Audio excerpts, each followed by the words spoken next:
One question I get asked a lot is, how do you do it all? How are you filming YouTube videos, writing blog posts, recording a podcast, putting together the maker's box, and showing up inside the community? On top of all of that, prepping for your events and still keeping everything else moving. And honestly, you guys, sometimes I ask myself this very same question. So today I thought I would give you a little behind the scenes look at what it actually looks like for me. Because while I truly love what I do, there are definitely a lot of things to keep up with all at one time. So, if you've ever felt like you're doing your best to keep all the balls in the air, this episode is for you. Welcome to the Rescued and Upcycled podcast with weekly inspiration, tips on trying new techniques, and overall real talk about owning your own DIY business. Now, here's your host, Sonnet Ullenbrock. Welcome back to Rescued and Upcycled. I'm your host, Sonnet Ellenbrook. And if you guys are new here, this podcast is all about creative living, vintage style, upcycling, decorating, and building a life and business around the things that you love. So, whether you're listening while you guys are out thrifting, working on a project, decorating your home, or just need a little creative inspiration today, I am so happy you guys are here. And today, like I said, I thought it would be a lot of fun, a little different, and just talk honestly about what it looks like to juggle all the different parts of this creative business. Because I think from the outside, it can look just like I am just doing creative projects, putting out content, but there is always just so much more going on underneath all of that, you guys. So, this is really something that people ask me all the time. I get asked this question. I can't even remember. Forever it's been being asked to me, like, how are you doing all the things? How are you keeping up with all the pieces moving all at the same time? And when I really stop and think about it, there are a whole lot of parts that are moving, and there's just a lot of what I do in a day and in a week or in a month. Like I said earlier, there's YouTube videos, there's blog posts, my podcast, the Maker's Box. I have my creative community, my business membership group, my shop. I actually have two shops. I try to keep up with all the social media platforms, send out weekly emails, do my weekly lives, product prep. And now I do my creative retreat. So, coming up with all that event prep and just really everything else in between. So, in every single one of these things, they take up a lot of time, they take up energy, planning, and just need a lot of attention. But I think what's more important, the most important thing to say is that I did not start out doing all of these things at once. I sat back and I was thinking about the outline of this podcast and how I wanted to talk about it with you, and the one thing that I kept telling myself is, Sonnet, you didn't start doing all of these things. You started off doing one thing and you learned how to do that one thing really well. Then you added the next thing and then you learned how to do that next thing really well. And over time, I just kept building on that. And I really have built everything on top of a system. This is a huge part of how I'm able to do so many things and keep so many things going on. I also have really been trying something new. I am trying to batch more when I can. I try to work ahead when I can, and I try to give different things a place in my week. So, a lot of what I do really comes down to specific routines. I look at deadlines and knowing what needs my attention each and every single day. Now, that does not mean every single week goes perfectly, because honestly, you guys, life happens. There are definitely weeks where everything can just go to the wayside. And it just does not go the way that I have hoped. And it is not in my control. I mean, it's something I just cannot control. But one thing that I've really tried to do over time is just make sure I understand something well and that I am very efficient at it. And before I add something new to my plate, I make sure that I have a good process in place for what I'm doing currently. And I've also learned that sometimes growing means getting help. Recently, with the Maker's Box, I hired my very first employee, Tara, because I realized that if I wanted to keep doing the business well and continue showing up the way I wanted to continue to show up, I could not keep trying to do every single part of my business. I would love to be able to split myself into two or four, but that is just not possible. And I did not want to work myself to death. And I realized that I needed this employee in my business and in my life. So now I get to do the creative side, the curating, the vision, and all the things that I love most. But I'm not the one having to touch and prep every single piece of the Maker's Box any longer. So that has been huge for me. And honestly, that has made just, like I said, such a difference because it has allowed me to get back to the things that I really need to be doing, which is keep, showing up for you guys. So, no, it's not about trying to do everything all at once. It has really been about building one thing at a time, creating systems, learning what works, and knowing when it is time to ask for help. And I used to have some real issues with asking for help, you guys. I'll be honest. I never knew when to like stop and say I need help. I thought I could do it all. I just was not the one to do the I reaching out. And now I've realized no, you can ask for help when you're needing it. You can get an employee when you need it. So I do think a lot of times people are seeing the finished part of everything that I do. There's just seeing like the videos that go live and they're seeing the end product of my blogs that I post. And now, when this podcast drops, and then when they receive the Maker's Box showing up on their porch, they're seeing all these finished projects, the styled booths, the photos, all my posts. And that makes sense because that's the part that I'm putting out into the world. But what you are not always seeing is everything that I had, to do and that had to happen before I ever got to that point. And that is all the planning. So, the sourcing, the creating, the filming, the editing, all those other decisions. And I think that's the one biggest thing about running a creative business is that there's so much more holding up all the behind the scenes than what people truly realize on the surface. And so for me, a huge part of having, running a creative business is having a schedule and really knowing the rhythm of my week. I really do treat this like a job. The one thing that I decided when I was leaving my true 9 to 5 job was that if I was going to be doing this full time, I was going to get up, I was going to go to work, I was going to act like I was clocking in and I was clocking out. Now, because I do work for myself and I'm running a creative business, clocking in and out may not always look exactly the same every single day.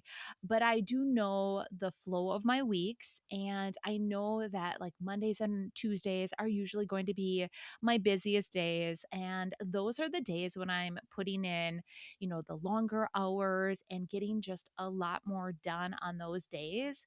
And then by, the time Friday rolls around, especially in the summer, I do try to take half days on Fridays. I, like head up north a little bit early. And so that's the convenience of being able to run your own business is that you can put in the extra hours early on And then there can be a Friday or two where you can leave a little bit early. So it really is a give and take.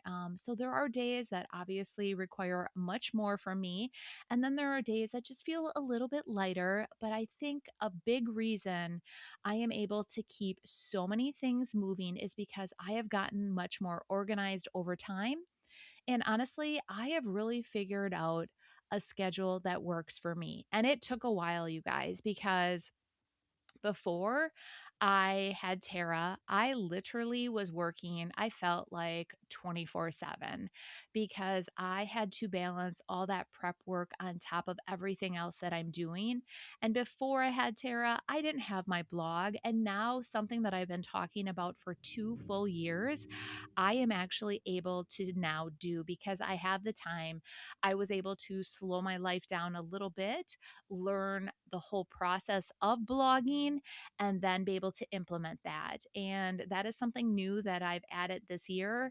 And I'm still figuring out the ins and outs of it. And I'm still figuring out how to do that the best way possible. And I will not be adding anything else to my plate until I have figured that all out and I've really streamlined my processes. But every time I write a blog, I post a blog, it gets easier and easier every time. But the truth is, you guys, I am so lucky, honestly, that I get to wake up every single morning and go to work for myself. This is a true blessing. And so, yes, there are days that I'm putting in longer hours, and there are days where a lot is happening behind the scenes, but this doesn't really feel like work to me in the way that many people might think of work. This is definitely not work because I truly love waking up and I love creating and I love filming. I may not always love the editing portion of it, but it is still part of the process.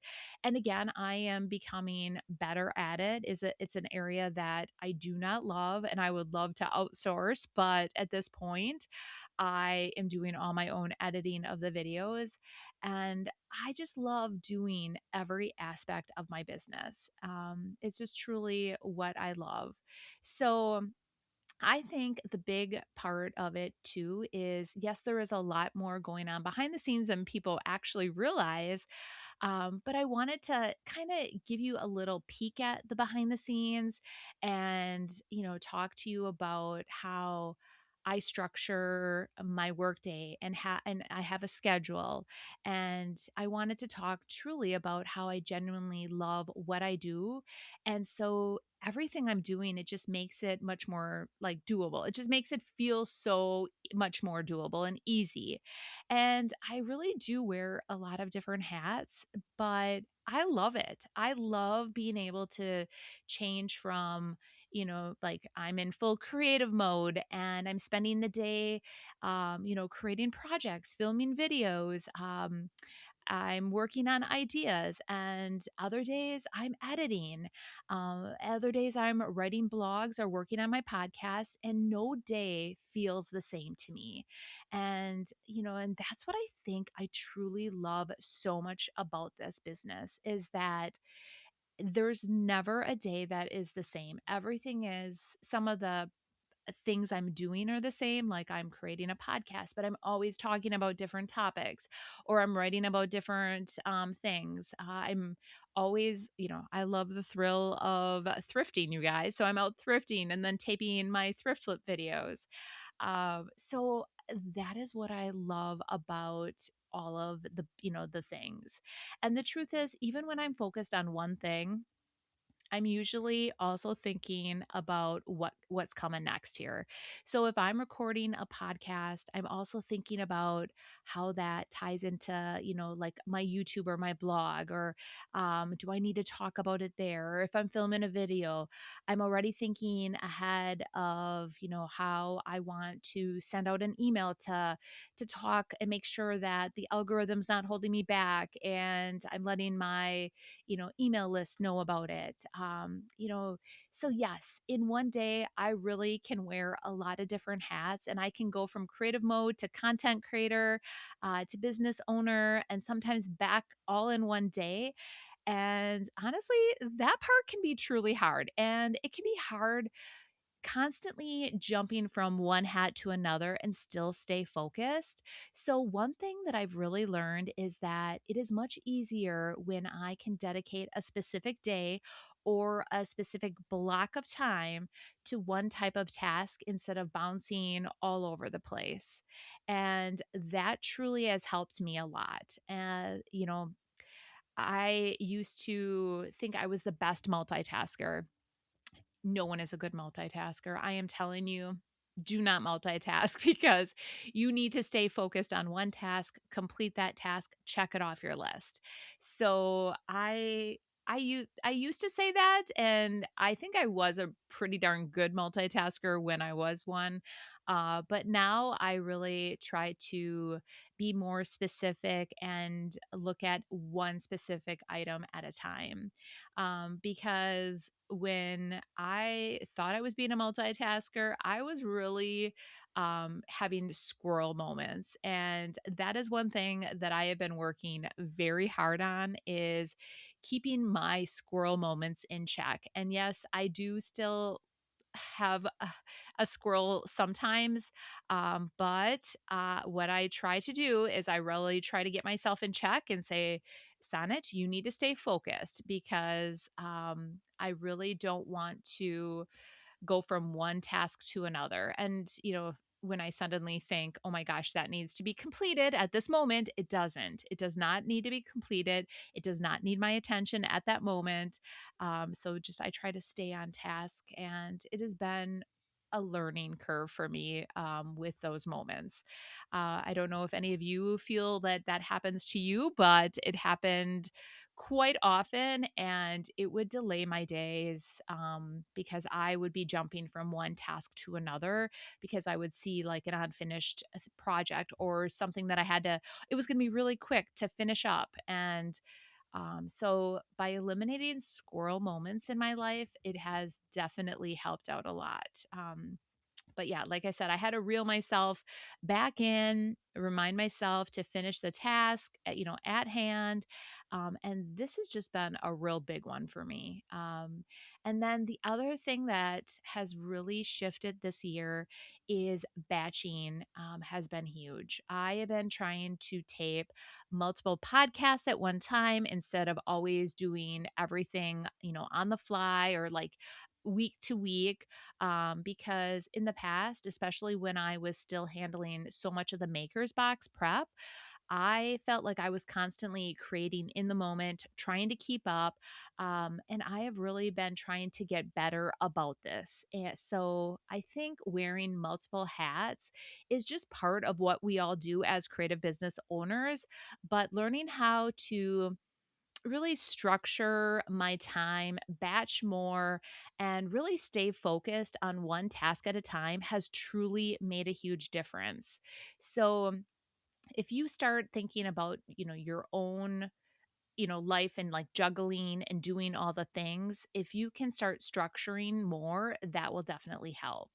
And honestly, I don't even think the hardest part is always the work itself.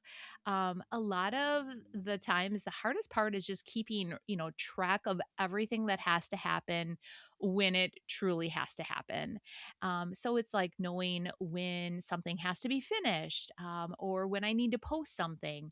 Oh gosh, you guys, or ordering. Oh my gosh, that has. I still have yet to there's always sometimes when all of a sudden I'm like, "Oh my gosh, I knew I had to order that," and, like, doing inventory. I need to keep better track of some of that stuff because I typically try to order so much ahead, and then one product gets real popular, and then next thing you know, I am back ordered. So that is something that I'm still trying to keep track of. And making sure all of that is, just moving when it needs to happen. And that to me is the part that can feel the heaviest sometimes because when you're, carrying too much of that, in your head at one time, like you're thinking about, okay, do I need to order this? When do I need to post that? That can very quickly start to weigh on your creativity. And honestly, creativity really does need its own space. It needs to have room to breathe. It needs a little bit of a quiet time. I need to think about what I'm going to create. And I just need to think about it. And like, I need to, toss the ideas around in my head. And if all the deadlines and the to do lists and the mental loads are weighing too heavily on you, it becomes really hard to create. I don't know if you feel that way, but I definitely do. And that is why having my calendar and laying everything out has just been so important to me and has just really been a game changer. And I know that many people like to have their calendars on their phones. I am still one, you guys. I have my calendar, my paper calendar. I have it laid out, and that is if I cannot see it in front of me, it does not exist. I don't know. I do get reminders on my phone for some things, but the calendar is like my go-to. And I have really, I really like to look ahead, know what is coming, know what needs to be done, what things need to be scheduled, like what do I have planned for this following week? And that way in my mind, I know like ahead of time what do I need to prep on Monday? What do I need to prep on this day? And that really has helped me stay so much more organized and help take all that burden like off of my shoulders and allow me to be more creative. Because the more I can get out of my head and onto my calendar, it just allows me, like I said, to be more creative. So for me, a big part of protecting my creativity has been staying organized enough that all of those moving pieces are just not, in my headspace, and I'm not juggling everything perfectly, you guys. So this is the honest truth. Keep in mind, I'm talking about all these things on the podcast here, but am I perfect? Absolutely not. I am still learning, and I'm coming on here and trying to give you a little glimpse into what it is like to be a creative business owner and juggling all the balls and doing all the things and trying to just show you that you may look at somebody on the outside and it may look just perfect, and it is not. There are so many things on the back end, things are getting dropped, and we try to do everything that we possibly can that and make things perfect. But it is not. Some weeks feel amazing, and some weeks I feel so far ahead, and then some weeks it just it feels like everything is flowing the way I want it to, and then the next week I'm completely behind. I forgot to do something. And honestly, I don't know why that happens, but sometimes it just does. And there are definitely weeks where I just feel like I am trying with all my might to keep every one of those balls in the air and not drop one. And that is, I think, a lot more normal than what people may realize, that there are just like the ups and downs in our businesses with what we are juggling and what we can handle, because when we're doing a lot and a lot's going on, it is really easy to assume that everyone else is just doing a whole lot better, are running their business a lot smoother and more perfect than you are. And I used to think those things as well. And I realized that we are all human, and every single one of us are having the same problems, or very similar, I should say. Um, but, and that is the truth. Most of us are just doing our best to keep things moving in our lives and our businesses.